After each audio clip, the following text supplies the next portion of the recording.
दूरदृष्टि, दूरदर्शी, विजनरी का मतलब होता क्या है? भविष्य में जो होने वाला है उसको पहले समझ जाना, उसको पहले एनालाइज कर लेना, ये विजनरी होता है, दूरदृष्टि होता है।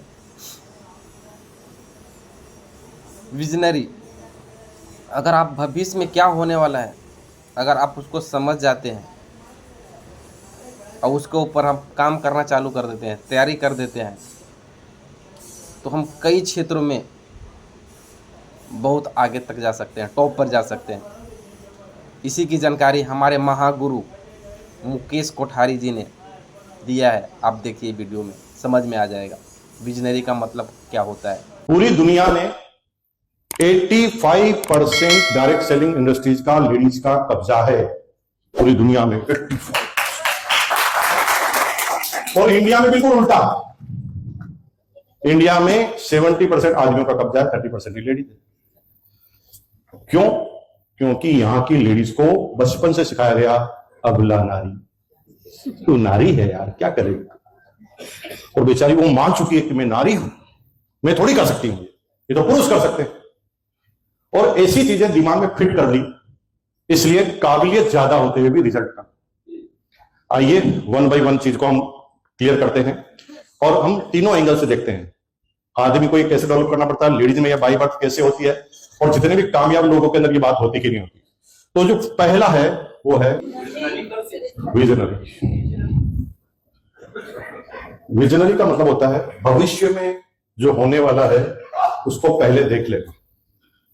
क्या? भविष्य में जो होने वाला है उसको देख लेना। अब ये जो भविष्य में होने वाला है उसको अगर हम पहले देखने की कला हमारे अंदर आ जाए तो हम ऐसे कई क्षेत्रों पर कब्जा कर सकते हैं जो भविष्य में टॉप पर जाने वाला है और कोई रोक नहीं सकता। और वो कैसे पता चलेगा? अभी के हिसाब से एनालिसिस करेंगे, ठीक है। सरवण जी नहीं, सॉरी, अजीत जी को जब मैं आगरा में आया था तो मैंने कहा था कि मैं आगरा का किला 35 साल पहले, 35 ईयर पहले देखा था मैंने, जब मैं जॉब में था। तो वहां से जो ट्रेनें आती थी टूंडला रुकती थी और टूंडला से हम जाते थे आगरा, आगरा से बस मिलती थी भीलवाड़ा की, तो वो पकड़ते थे। तो ट्रेन आ जाती थी सुबह 10 बजे और बस मिलती थी रात को 8 बजे। तो मेरे एक दोस्त ने राय दी कि भाई यहाँ पर ताजमहल है, इसको देख लिया जाए। तो हम ताजमहल देखने गए थे। उस समय आगरा की स्थिति इतनी दयनीय थी, इतनी गंदगी, मतलब दुनिया के सबसे गंदे शहरों में से गिनती आती थी। और कल जब मैं बात कर रहा था, जब मैं सुंदर सुंदर रोडे देख रहा था यहाँ की, यहाँ पे चमत्कार देख रहा था, तो दिल गदगद हुआ। अब प्रश्न यह है, आगरा जब डेवलप हो रहा था उस समय किसकी कैलकुलेशन कितनी अच्छी थी? अब जिसकी कैलकुलेशन अच्छी थी तो वो क्या सोच रहा था, डेवलपमेंट चालू हो गया है, हर साल इतनी संख्या से जनसंख्या बढ़ रही है और ये शहर हर साल 2 किलोमीटर बाहर निकल रहा है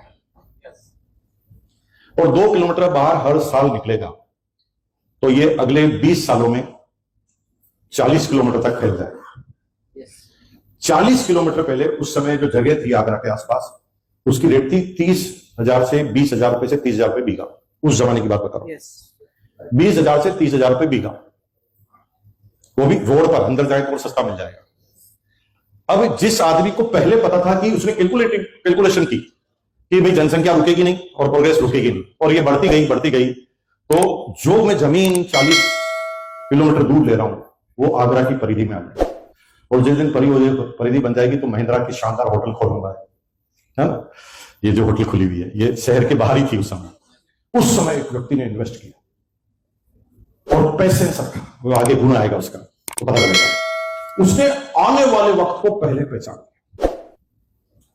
अब ये अपॉर्चुनिटी किस किस के पास थी आगरा में? आंसर क्या? सभी के पास थी। तो सब क्यों अमीर नहीं बने?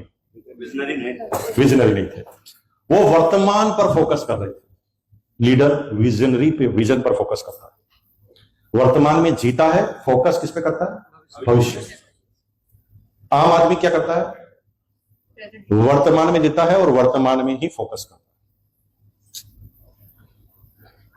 किसी ने कहा कि 40 किलोमीटर दूर जमीन ले लो, तो आपके दादा ने कहा ओ इतनी दूर, पागल है क्या, इतने साल लगेंगे, क्या होगा? जिसके पास विजन नहीं था, और जिनके पास विजन था उनको कुछ करने की जरूरत नहीं पड़ी। इतने पैसे आपके, अगर 2 बीघा जमीन लेते 30,000 60,000 रुपए इकट्ठे करने होते तो आपके दादाजी अच्छी तरह कर सकते थे। आज के 30 साल पहले इंतजाम करना आपकी बात थी, लेकिन उनका विजन नहीं था और उन्होंने इंतजाम नहीं किया, प्रेजेंट पर फोकस किया, और जिसने ले ली उसको कुछ करना नहीं पड़ा, वो सीधा वहां आके खड़ा हो गया जहां पर दुनिया अभी जाना चाहती।